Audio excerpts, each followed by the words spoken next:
Bonjour, mon cher Jean-Christophe. Bonjour Patricia. Comment vas-tu? Très bien. Super. Toi aussi? Très, très bien. Good. J'ai une surprise pour toi aujourd'hui. Excellent. J'adore les surprises. J'adore les surprises.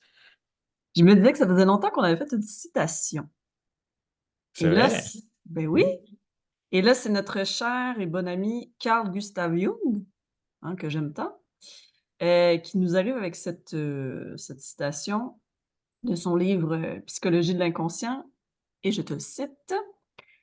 La thérapie ne commence qu'à partir du moment où le malade se rend compte que ce n'est pas son père et sa mère qui lui barrent la route, mais que c'est lui-même, c'est-à-dire une partie inconsciente de sa personnalité qui prolonge et perpétue le rôle du père et de la mère.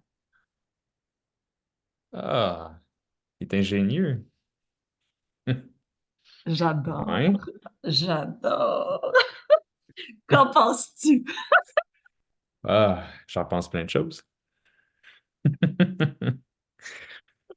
Et je pense que Jung avait le don d'appuyer sur les bons boutons, hein, parce que quand même, Ben, écoute, Jung, moi, cet homme me touche énormément depuis que je l'ai découvert. Je l'ai découvert en 2018 et depuis tout ce que je lis sur lui, ou de ce qu'il a écrit en fait, pour moi, ça fait tellement du sens, mais effectivement, l'approche jungienne, tout comme l'approche aussi de la Gestalt, c'est dans la douce confrontation. Parce que si tu fais pas la confrontation de l'individu qui est devant toi, donc ton patient, il il n'y avancera aura pas de pas. prise de conscience.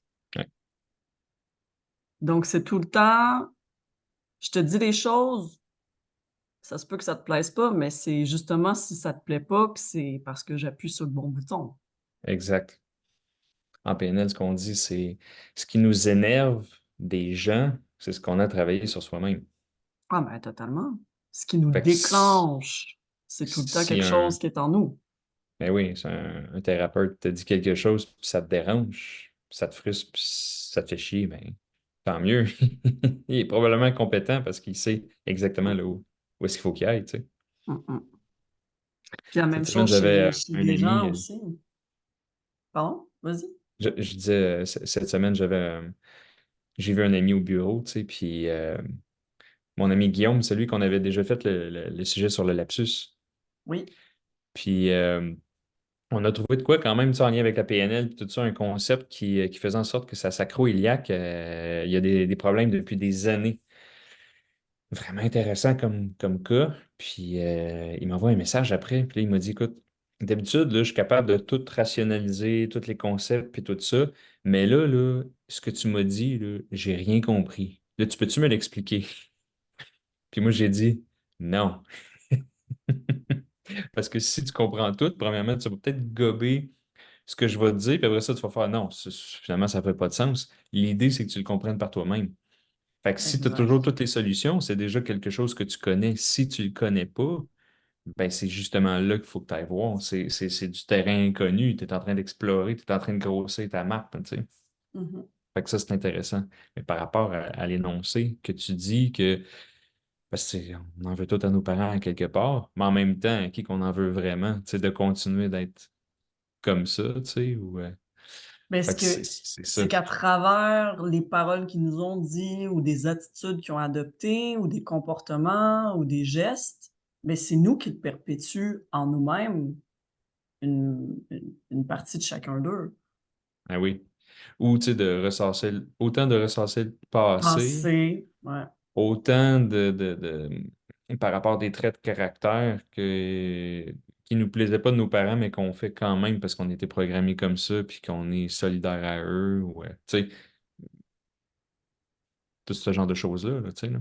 mmh. Ça me fait juste penser au livre, je pense que le titre, c'est Unfuck Yourself. OK. C'est pas mal ça. Tu sais, là, le meme qu'il y avait il y a une couple d'années sur les réseaux sociaux, puis c'est quelqu'un à vélo, puis qui il rentre lui-même une branche dans la roue, puis là, il tombe, puis là, il dit ah, maudite société, ou ah, mes maudits parents, ou ah, les maudits jeunes, ou tu sais, ben, c'est un peu ça, là, Mmh. enlève-la la branche dans ta roue, tu vas avancer comme faut, là, tu sais. Ben oui. Je sens que, par contre, à travers ce processus-là, comme tu dis, on en veut à la société, on en veut à notre culture, on en veut à la religion, on en veut à nos parents, on en veut mais je pense que ça en fait partie du processus de prise de conscience de l'individuation. Dans le sens que la minute que tu en veux, c'est que tu réalises que ça a eu un impact sur toi. Si tu t'en rends pas compte, c'est parce que ou si tu en veux pas, d'une certaine manière, à un certain moment, ben, c'est peut-être tu es encore aveugle ou aveuglé par. La journée que tu t'en rends Mhm. compte puis tu t'en oui, tu es un peu en mode rébellion de ça, c'est que tu commences à faire des prises de conscience d'un paquet de trucs, tu te dis: «Ça me convient pas» et après le travail, c'est justement de t'en libérer jusqu'à temps que tu arrives au point de te dire: «Ben, en fait, c'est pas ma mère, c'est pas mon père, c'est pas la société, c'est moi qui ai à me responsabiliser par rapport à mes actes, par rapport à mes décisions, par rapport à mes choix et me rester dans une position de victime, c'est pas ça qui va m'aider à évoluer». Mais je pense que ça en fait partie, profondément. Ça fait partie du processus c'est probablement, tu sais. Ouais, Comme la période comme tu dis, rébellion, tu sais, ça fait penser à l'adolescence. Fait que c'est comme si on avait des mini-crises d'adolescence dans nos vies parce que on rejette certaines choses, on accepte certaines d'autres choses, puis on rejette d'autres croyances, on en reprend d'autres. C'est une roue sans fin, dans le fond, tu sais. ouais.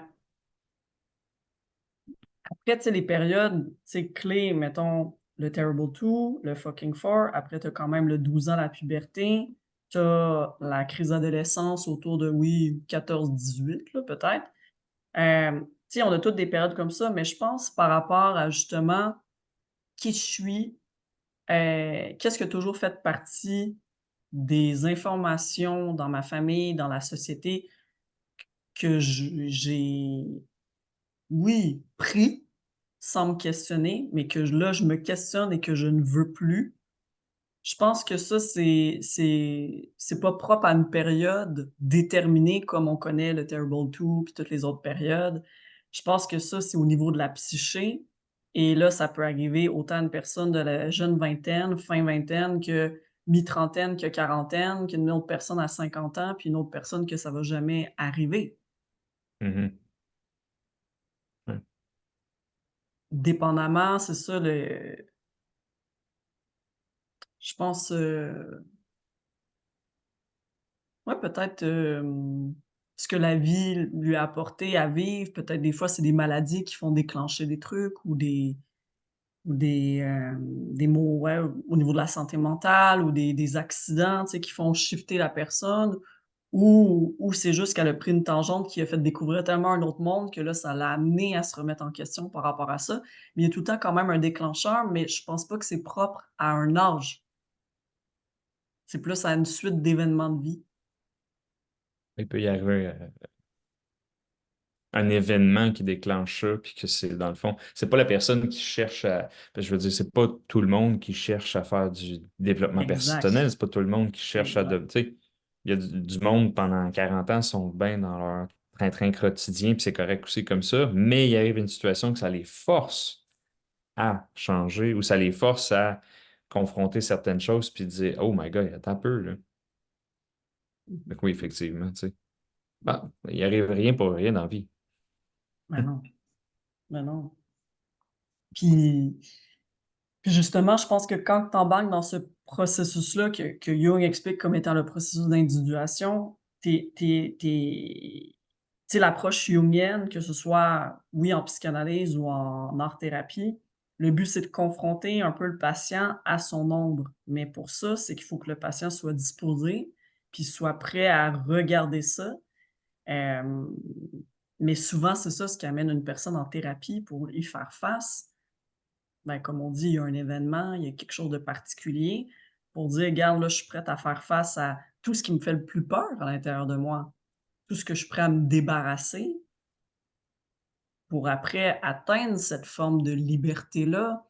Puis ce que je trouvais super beau aussi, c'est un coup que tu as fait tout ce processus d'individuation, l'objectif, c'est d'être tellement des êtres libres dans nos choix, dans nos pensées, dans nos décisions, dans nos ambitions, qu'au final, euh, ben oui, tu atteins une forme de liberté qui est lumineuse pour toi et que dans le fond, tu as admis en toi la mère et le père pour toi-même, pas ton propre parent, mais dans le sens que maintenant, tu es capable d'avoir un autodiscours de mère rassurante et de père rassurant à l'intérieur de toi, mais pas dépendant de tes parents.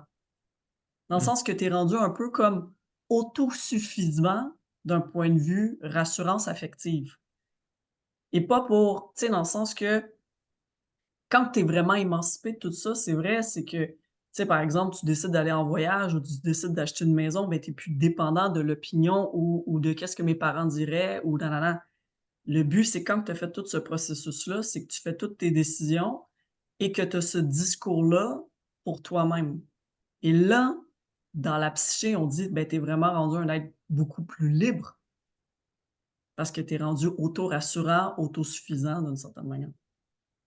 C'est ça, t'as pas besoin de l'approbation ou l'opinion ou de Exact. quelqu'un d'autre ou Puis je dis la même chose, je dis des parents, mais c'est la même chose des amis ou des collègues ou peu importe, tu sais. de whatever, ouais, c'est ça. Whatever qui, là, tu sais. Hmm. Parce que tu l'as internalisé.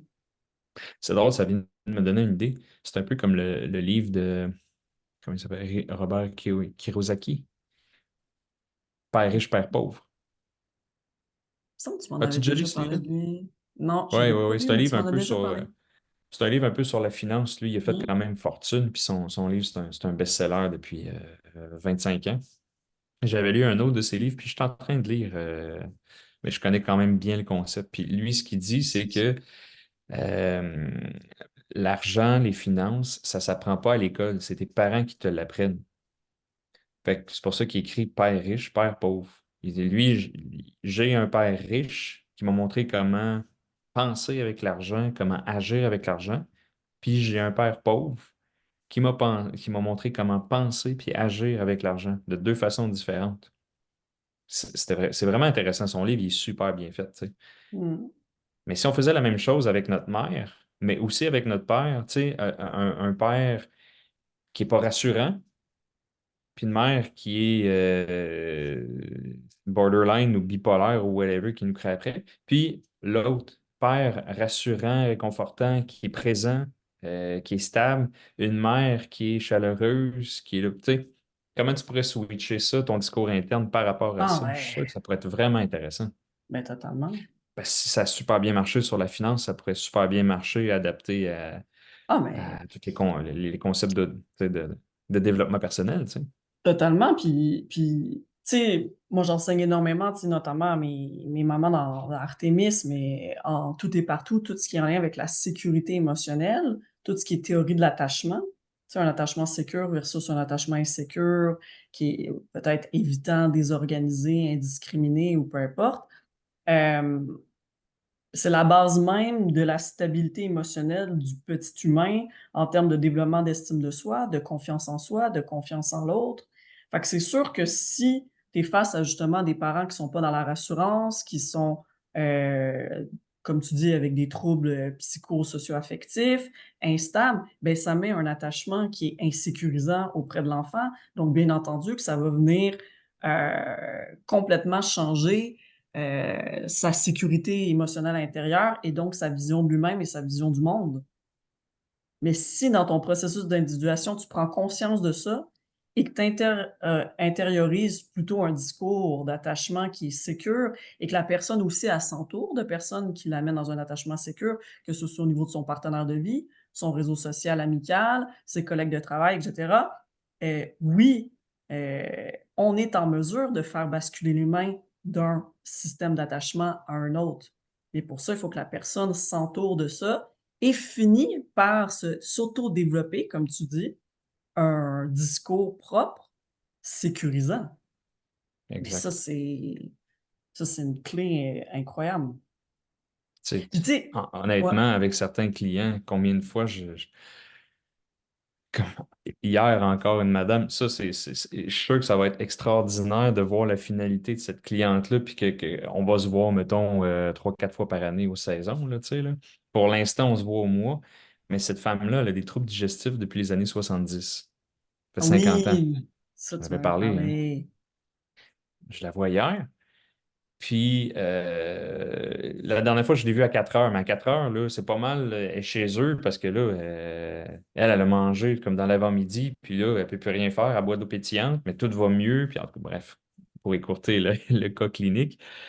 Puis la dernière fois, je l'ai vue à 4 heures, mais ça y a pris 2, 3 jours se remettre de ça. Il a fallu qu'elle retourne chez eux à Laval, tu sais, qui était à 35 minutes de route. Puis le lundi, elle avait rendez-vous chez l'ophtalmologiste, puis ça a été plus long, tout ça. Ça l'a mis ça aussi à terre. Elle était un gros mois. Puis ce qu'on a fait hier, on est allé sur des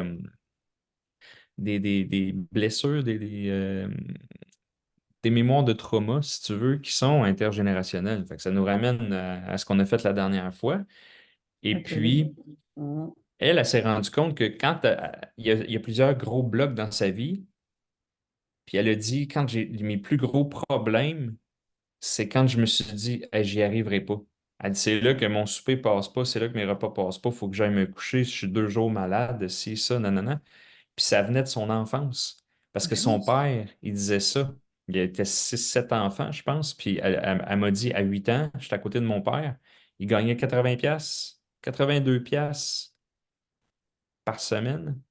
Puis ça coûtait 80 pièces d'épicerie ou un affaire de même. Puis il restait 2 pièces là, tu sais, dans le temps. Là. C'était très peu. Fait qu'il y avait Euh, une deuxième job. Sa mère est absente parce qu'elle a élevé tous les enfants. Puis elle a annoncé qu'elle était enceinte d'un septième. oh Puis lui, il a mon baissé les Dieu. bras puis il dit, j'y arriverai pas. Puis elle a pris ça. Puis j'y ai parlé ce matin, elle m'a appelé, puis elle m'a dit, Quelle écoute, introjection, ça. Ouf! puis on a Profonde. brisé des mémoires de trauma là-dessus en lien avec tout le cortisol, les surrénales, les ci, les ça. Ça fait deux Ah ben, traitements qu'on fait ça. c'est Ça va être clair. puissant, là, puis après ça, puis il y a quand même des séquences, puis il y a une séquence où est-ce que tu retiens ton souffle pour justement mettre ton système un Mmh. peu en danger, tu sais. Puis elle m'a dit, hey, j'étais vraiment meilleur que je pensais pas que j'étais capable. Moi, je suis parti à rire, j'étais comme, on est en plein là-dessus, là. C'est en plein ça qu'il faut faire. Fait que, tu sais, par rapport à ces corrections-là, c'était merveilleux. Mais elle, ça va être une révolution, là, tu sais, là. Ah Puis non, pourtant, mais c'est ça, c'est un discours qu'elle a depuis qu'elle est petite de dire ah, je serai pas capable, j'y arriverai pas. Puis c'est ça qui est intéressant. Moi, dans ce temps-là, en PNL, je demande OK, ce que tu entends, là, ben, c'est la voix de qui? C'est-tu ta voix ou c'est la voix de quelqu'un d'autre? Ah non, t'as bien, ben trop raison, je pense que j'entends ma mère, je pense que j'entends mon père. ben voilà, OK, c'est quelque chose qui comment on t'appartient peut pas. faire pour changer ça? Puis là, à partir du moment que tu changes ça, ben, c'est plus le discours qu'elle a acheté de la personne, puis qu'elle ne s'est même pas rendue compte, mais ça fait 40 ans, 50 ans qu'elle a ce discours-là, puis c'était pas le sien. Puis là, elle le transforme, puis elle dit, ben, tu sais quoi, je l'entends plus. Bon, Ben voilà. on s'en va quelque part. Ça veut pas dire que elle était peut-être pas rendue là. Puis, tu sais, je veux dire, si on reprend l'épisode qu'on a fait avec Cynthia Rose, ben, je veux dire, c'était peut-être son karma d'avoir ça à vivre, puis que là, tranquillement, c'est en train de changer. Si j'en suis le catalyseur, tant mieux. Là, tu sais, moi, je suis bien content. Elle a été 50 ans comme ça, elle voit qu'elle va mieux, puis que tout est en train de se défaire tranquillement, puis qu'elle retrouve une vie normale. Parce qu'elle elle a des stratégies depuis les années 70 sur la nourriture. Je veux dire, ça gobe de l'énergie, là. Et à Ouais. suivre. Les Mais voilà. stratégies compensatoires, énergivores, Ouais, sur oui, lesquelles son exactement. système s'est appuyé, mais à un moment donné, à quel prix, tu sais? Oui, c'est ça. C'est C'est ça, correct de là. fonctionner comme ça. Mm. Puis même, c'est ce qu'elle m'a dit aussi. Là, ça a dit, là, on dirait que je ne sais plus comme trop comment fonctionner. Je suis tellement plus habitué à ça. Ben, ah ben oui. C'est comme ça Ah, redécouvrait la vie. C'est comme, waouh! mais ça, c'est sublime. Tu sais, moi, j'ai des mamans aussi, on travaille avec des modalités art thérapeutiques, puis je suis tellement fière d'elles parce qu'ils se laissent à fond, tu sais, puis ils pleurent, puis il y a des trucs qui sortent par rapport à leur enfance, par rapport au lien avec, leurs grands-parents, la relation beaucoup entre leurs parents et leurs grands-parents, comment ils se sont sentis dans certaines situations. Puis i vraiment, ils se donnent à fond et tout. Puis après, je les revois dans leur posture, puis ils me disent: «Mais, avant, je disais tout le temps ça à mes enfants, maintenant je le dis plus». Elle dit: «Je me rends compte que c'est parce que je me faisais tout le temps répéter ça à mes enfants, puis là, on l'a libéré avec toi». Mais elle dit: Hum, «Là, je me rends compte que hum, ça a un impact sur mes enfants». Beh, bien entendu, parce que ce que tu dis tout le temps, c'est parce que c'est quelque chose que tu as tout le temps entendu. Si tu as tout le temps été culpabilisé en disant: «Ouais, tu as pas fait tes trucs», ben, c'est sûr que toi aussi, tu regardais tes enfants, ouais, t'as pas fait tes trucs, et là, en libérant ces aspects-là de culpabilité, ben, par exemple, ben, non, tu vas plus le manifester parce que ça fait pas partie de toi, tu sais? Et Exact. de les voir après être libérés, puis de faire: «Mais comment je fais pour être autrement?» Puis là, après, c'est de se dire: «Mais je suis qui?» tu sais? C'est quoi ma méthode à moi pour éduquer mes enfants au final? Si j'enlève tout ce que mes parents, ça leur appartenait. Je suis qui moi comme mère ou je suis qui moi comme père? Alors que leurs enfants, s'ils ont 4 ans, mais il y en a j'ai d'autres mamans ou papas qui ont leurs enfants, ils ont 16, 17, 18 là, dans Artémis, là. Ben, peu importe, parce que ça crée des changements, puis tu sais, dès que tu découvres quelque chose, ça a un impact sur tout ton environnement aussi, là, tu sais, là. Mmh. Puis c'est drastique, c'est que c'est instantané, là, tu sais, là. Parce que Mmh. juste dans ce que tu dégages, ce que tu projettes, Ah ouais, mais moi, ça a rien à voir, là, les parents, là, ils sont tous souriants, tout tu sais, je le vois juste dans leur posture, dans leur juste leurs expressions faciales, au niveau des yeux, au niveau de la du sourire. On le sait quand on voit nos patients, qu'on a libéré quelque chose, on le voit le rendez-vous d'après, mais ça a rien à voir. Ça a rien à voir qu'est-ce qu'ils transmet, puis évidemment leurs enfants le sentent, c'est exact, ben sûr, oui. c'est sûr, Hmm. tu sais. Puis, tu sais, je me disais juste par rapport à ce qu'on nommait avant, tu sais, on les 2 on travaille l'intégration des réflexes primitifs. Tu sais, que ce soit Ouais. posturo-émotionnel, même, moi je travaille je sais pas si tu le fais aussi, mais tout ce qui est oral, périoral et tout. Tu sais, succion, points cardinaux, réflexe de morsure, Euh, gémissement. réflexe des points cardinaux, Ouais, réflexe juvenile sock, le réflexe ouais. de succion, OK. Babkin, oui. Babkin, on en fait une C'est coupe tous des réflexes qu'on intègre, oui. en commun, tu sais. Puis Ouais. je me dis, au niveau de la psyché, ben, c'est un peu ça, tu sais, dans le sens que on est avec des réflexes au niveau, oui, de notre corps, tu sais, il y en a qui bon, ils apparaissent in utero, il y en a qui s'intègrent in utero, la plupart, c'est après la naissance. Hem, Parce que l'humain est supposé être un être, pardon, conscient par rapport au niveau des émotions, par rapport au niveau du, tu sais, du physique, au niveau, bon, tout ce qui est oral. Mais je me dis aussi au niveau de notre psyché, puis ça prend plus de temps par rapport au corps que, tu sais? Mais pour moi, c'est un peu un parallèle qu'on peut faire. C'est au-delà d'être au niveau postural avec les réflexes, bon, qu'on connaît, le RTL, le réflexe, tonique, labyrinthique, bon, Babinski et cetera. Mais au niveau psychique aussi, puis quand on se dit qu'on est dans le processus d'individuation pour devenir notre propre individu avec nos propres repères et non dépendants des repères qu'on nous a intégrés à l'intérieur de nous, c'est un peu aussi le parallèle de devenir d'un être un peu inconscient à un être plus conscient de soi, du soi qui qu'on est, notre soi profond. Mhm. Donc voilà, c'était ma constatation. Il y a aussi, euh, ce que je trouve intéressant, c'est, tu sais, en synergologie, c'est que il dit si le corps n'est pas libre de bouger, la personne n'est pas libre de penser. Parce que le mouvement, en fait, la réaction du corps arrive avant la pensée. OK? Fait que c'est carrément l'inverse. Puis souvent, c'est ça, les gens vont. Tu vas leur dire quelque chose, puis là, hey, je n'avais pas pensé à ça, ou hey, c'est drôle, qu'est-ce que tu me dis là, ou tu sais, puis attends un peu, je vais y penser. Il y a une réaction physique, puis elle arrive avant. La réaction du corps arrive avant, avec tout le gut feeling. Fait que, tu sais, puis ça revient à dire un esprit sain dans un corps sain, mais un corps sain dans un esprit sain, tu sais, les deux vont ensemble. Fait que si ton corps n'est pas libre de bouger, ben, tu n'es peut-être pas libre de. Fait que c'est pour ça que quand tu travailles avec quelqu'un qui ça fait 20 ans qui a mal au genou, qui a plus mal au genou, hey, je me sens tellement bien, ben oui, tu te sens bien dans ta tête aussi, c'est normal parce que tout est en train de se réaligner. Fait que c'est. Fait que autant les pensées peuvent s'incruster puis se cristalliser dans le corps, on le voit souvent, ça marche dans les deux sens aussi. Quand ça fait longtemps que les Totalement. gens sont pris avec les réflexes, puis c'est cette pensée-là que ça m'a amené quand tu parlais des réflexes.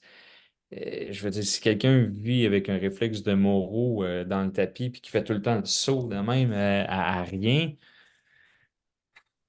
imagine Qu'est-ce que ça ben, qu'est-ce que la ça en dit au niveau pensée, des là, tu sais. pensées? la réaction, qu'est-ce que ça provoque au niveau du pensée?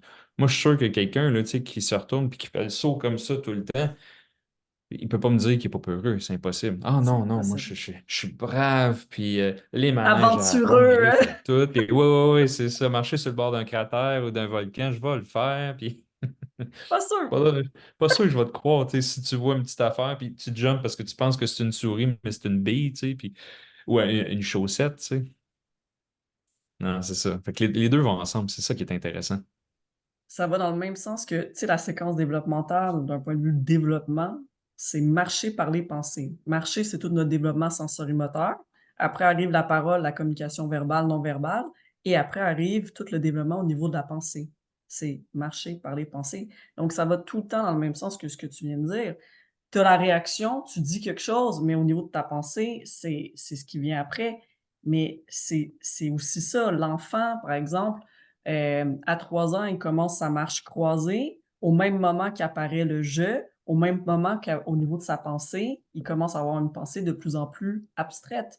Et puis au niveau de du parler, c'est des phrases, sujet, verbe, complément. Il y a comme toute une manifestation, mais qui est grâce à d'abord et avant tout une manifestation sensorimotrice, du marché, dans la catégorie marché, qui amène une manifestation au niveau de la communication, qui amène un aspect au niveau de la pensée.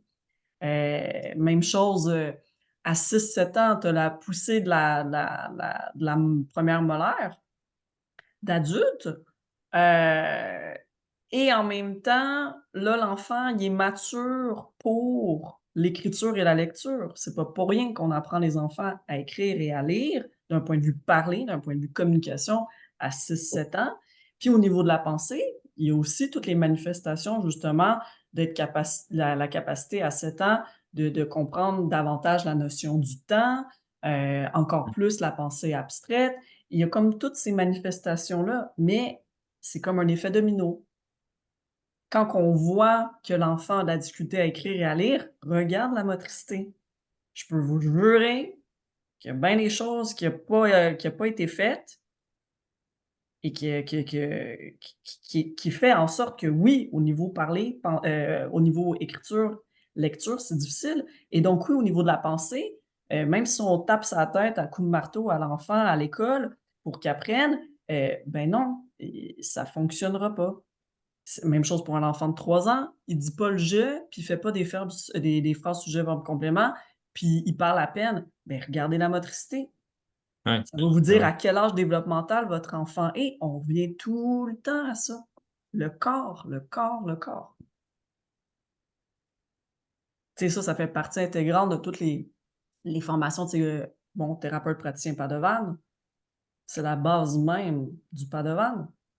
La réorganisation neurofonctionnelle qui est basée sur ces séquences-là d'étapes et que d'emblée avec tous les patients, que mon patient en face de moi, il a un trouble du spectre de l'autisme, qui a une trisomie 21 ou qui a des troubles d'apprentissage comme la dyslexie, ou que j'ai un patient de 72 ans avec un AVC, je vais retravailler quoi? Le corps, pour après aller débloquer le reste. Parce que Pas comme plus on compliqué dit, que ça. ben ouais. C'est pas compliqué. C'est tout simple. Non, mais ce que je trouve merveilleux là-dedans, dans ce qu'on dit, c'est que, bon, on le sait, on a chacun nos cordes à nos propres arcs, à quel point on est complémentaires parce que dans le fond, nos méthodes, ils vont tout le temps dans la même direction, puis on remarque et on observe les mêmes choses et on travaille les mêmes choses avec des approches certes différentes, mais on est tous dans la même direction et toutes les auteurs qui nous inspirent, ben, veux pas, il y a tout le temps le discours qui revient toujours à ces notions-là aussi. Exact. Mmh. Donc ouais, voilà, voilà. Voilà, voilà. Donc, merci Jung pour ta citation du jour. Mm. C'est l'art de se Mm. responsabiliser énormément que je vois à travers cette citation-là, Ouais, de voir à quel point on oui, c'est ça. On plutôt que de se mettre comme victime, c'est et de mettre la faute sur, c'est qu'à travers le processus, ça en fait partie, oui, mais c'est surtout de voir comment vous pouvez développer votre propre vous sans dépendance de rien autour, tu sais. Ouais. Puis, tu sais, on parle souvent du triangle de Cartman. Ben, tu sais, si t'as été victime tout le long, à un moment donné, là, tu sais, la phase de rébellion que tu vas te parler, ben, tu vas revenir à être le persécuteur de tes parents en pensée, tu sais. Puis là, l'idée, c'est d'être le sauveur, mais te sauver toi-même pour te sortir de ce triangle-là puis être juste libre, le Ouais, quitter enfin, tu sais. Fait que, exact, encore une fois, on est notre meilleur allié, mais des fois notre pire ennemi. exact. Donc, soyez votre meilleur ami. Oui, et votre meilleur allié. Exact. Soyez bon avec vous et bienveillant. Et Voilà. ça, déjà, ça va être un méchant bon et très grand pas. Mhm. Bon, ben voilà, tout le monde. Des gros bisous. Bye, Puis bonne on se semaine. voit vendredi prochain. Ciao. À vendredi.